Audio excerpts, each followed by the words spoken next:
Hello friend. खट्टी मीठी कहानियों के साथ मैं उपस्थित हूँ। मायका या ससुराल।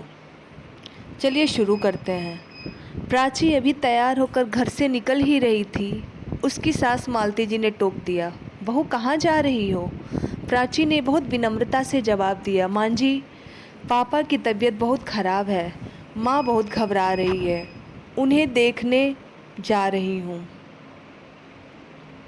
यह कहकर प्राची बिना जवाब का इंतज़ार किए घर से बाहर निकल गई।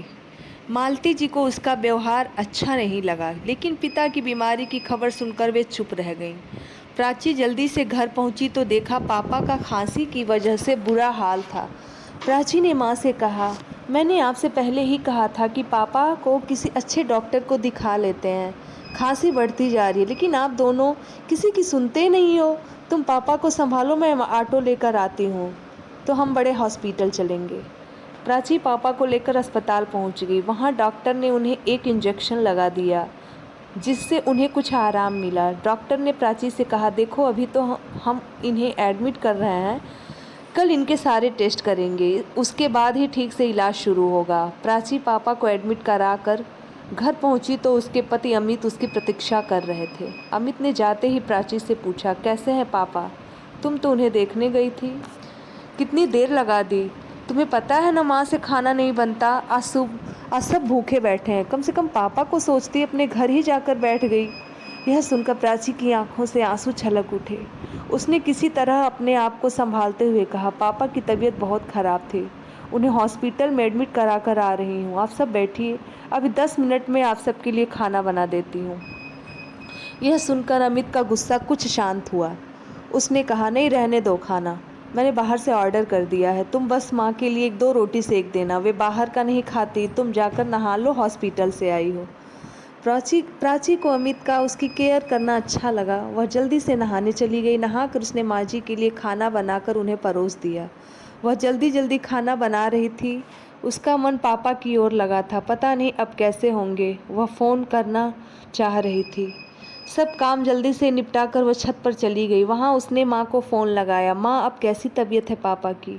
माँ ने कहा, बेटा तेरे जाने के बाद तो उनकी तबीयत और बिगड़ गई थी, इनकी खांसी के साथ खून भी आ रहा था, डॉक्टर ने तुरंत सारे टेस्ट कर लिए, सुबह तक रिपोर्ट आ गई, मेरा मन बहुत घबरा रहा है, तू अभी आ सकती है क्या? प्राची ने कहा, ठीक है माँ, मैं आती हूँ। तभी माँ ने कहा, अरे मेरा दिमाग तो काम नहीं कर रहा, तू इतनी रात को कैसे आएगी, तू सुबह आ जाना, और एक काम कर देना, मेरे पास चेकबुक है, सुबह 10,000 जमा करने हैं, तभी इलाज शुरू होगा, तू मेरे से चेक लेकर बैंक से पैसे निकाल कर यहाँ जमा करा देना। कुछ देर बाद प्राची नीचे आ गई। उसने देखा सब सोने जा चुके थे। वह रसोई में जाकर काम निपटाने लगी।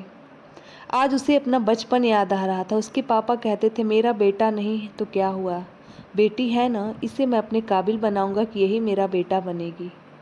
आज अपने आप को कितना लाचार मान रही थी प्राची। काश वह लड़का होती, कम से कम इस समय अपने पापा का ख्याल तो रख सकती थी। किसी तरह काम निपटाकर वह सोने चली गई, लेकिन आंखों में नींद कहाँ थी। उसने देखा अमित गहरी नींद में सो रहे थे। सुबह वह जल्दी उठ गई। सबके लिए नाश्ता बनाकर अमित का लंच पैक करके वह निकलने के लिए तैयार हो रही थी। तभी उसने देखा कि उसकी अलमारी में 10,000 रुपये पड़े हैं, जो अमित ने परसों घर खर्च के लिए दिए थे। प्राची ने सोचा, कुछ सोचकर पैसे पर्स में रख लिए और हॉस्पिटल पहुंच गई। वहां उसने पैसे जमा करा दिए। पापा के पास पहुंची तो देखा पापा कुछ ठीक लग रहे हैं। वे प्राची को देखकर मुस्कुरा दिए। तभी माँ ने कहा, बेटा ये चेक ले जा, बैंक से पैसे निकालकर जमा करा दे, तभी रिपोर्ट मिलेगी। प्राची ने कहा, माँ पैसे मैंने जमा करा दिए थे, अभी घर जाऊंगी तो बैंक से निकालूंगी, पापा का इलाज अभी शुरू हो जाएगा। यह सुनकर माँ ने कहा, अरे बेटा तूने यह क्या किया? तेरे ससुराल वालों को पता लगा तो न जाने तुझे कितना भला बुरा सुनाएंगे। प्राची बोली, माँ तुम चिंता मत करो, मेरे पास घर खर्च के पैसे थे, अभी बैंक से निकाल कर वापस रख दूंगी, मुझे शाम को जाना है शॉपिंग करने अमित के साथ। प्राची कुछ देर वहाँ रुककर चेक लेकर बैंक पहुँच गई। बाहर गार्ड ने उसने पूछा, भैया आज बैंक बंद है क्या? गार्ड ने कहा, बहन जी आज दूसरा शनिवार है, कल इतवार है, अब तो बैंक सोमवार को ही खुलेगा। यह सुनकर प्राची के पैरों तले जमीन खिसक गई कि कहीं अगर अमित को पता लग गया कि घर खर्च के पैसे पीहर में दे आई तो उसका जीना मुश्किल हो जाएगा। वह डरती डरती पहुंची तो उसने देखा उसकी सास मालती जी गुस्से में बैठी थी। मालती जी बोली, बहू यह सब क्या है? रात को हमने बाहर का खाना खा लिया, सुबह से तुम फिर गायब हो। अगर दोनों टाइम बाहर का खाना खाएंगे तो हम सब बीमार पड़ जाएंगे। तुम क्या चाहती हो कि तुम्हारे सारे ससुराल वाले उसी हॉस्पिटल में एडमिट हो जाएं जिसमें तुम्हारे पापा हैं? यह सुनकर प्राची रोने लगी। नहीं नहीं मान जी, ऐसा मत कहिए, मैं भी खाना बना देती हूँ। कहकर प्राची तेजी से काम में लग गई। नहा धोकर फटाफट खाना बनाकर सास ससुर को खिला दिया। इधर उसे पापा की चिंता थी, उधर उसे अमित के गुस्से का डर, जब उसे पता लगेगा कि घर खर्च के पैसे मैंने कहीं और खर्च कर दिए। शाम को अमित ने आते ही शॉपिंग के लिए चलने को कहा। प्राची ने उसे कमरे में ले जाकर सारी बात बता दी। यह सुनकर अमित को बहुत गुस्सा आया। उसने कहा, यह अच्छा है, मैं इसीलिए बिना भाई की बहन से शादी नहीं करना चाहता था। आज वही हुआ जिसका डर था। मेरी कमाई अपने माता पिता पर लुटाती रहो। यह सुनकर प्राची के सब्र का बांध टूट गया। उसने कहा, मैंने सिर्फ 1 दिन के लिए पैसे लिए, सोमवार को वापस कर दूंगी। और रही बात बिना भाई की बहन से शादी करने की, तो तुमने इसलिए की थी कि इकलौती बेटी की सारी जायदाद तुम्हें मिल जाए। आज मेरे पापा हॉस्पिटल में हैं, मैं डर डर के उन्हें देखने जाती हूँ। घर आते ही सब मुझे उल्टा सीधा सुनाने लगते हैं, जैसे अपने पापा के पास जाकर मैंने कोई गुनाह कर दिया। मैं अभी अपनी माँ के पास जा रही हूँ, अपने पापा को मैं अकेला नहीं छोड़ सकती। सोमवार को तुम्हें तुम्हारे पैसे मिल जाएंगे। तब अमित ने कहा, मैं भी देखता हूँ वे तुम्हें कब तक रखेंगे, अपने पास अपने आप रोती हुई वापस आ जाओगी।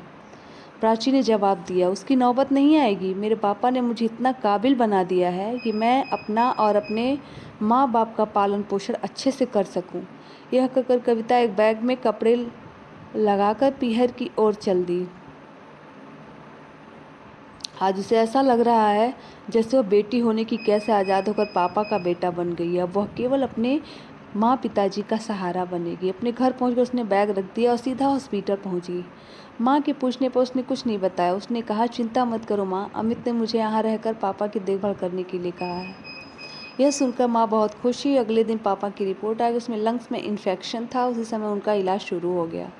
सोमवार के दिन प्राची ने 10,000 रुपये अपने ससुराल भिजवा दिए। कुछ ही दिनों में उसके पापा ठीक हो गए। प्राची ने इसी बीच एक नौकरी ढूंढ ली थी। जब उसके पापा घर आ गए तो उसने सारी बात उन्हें बता दी। पापा ने कहा, बेटा हम अपना ध्यान रख लेंगे, तुम अमित से बात करके वापस लौट जा। प्राची बोली, पापा मैंने घर आपकी वजह से अपने आत्मसम्मान के कारण छोड़ा है। अब मैं बेटा बनकर आपकी सेवा करूंगी, आप परेशान न हों। आपको क्या लगता है, प्राची का यह निर्णय सही है या गलत? प्लीज़ मुझे कमेंट और शेयर करके ज़रूर बताइए।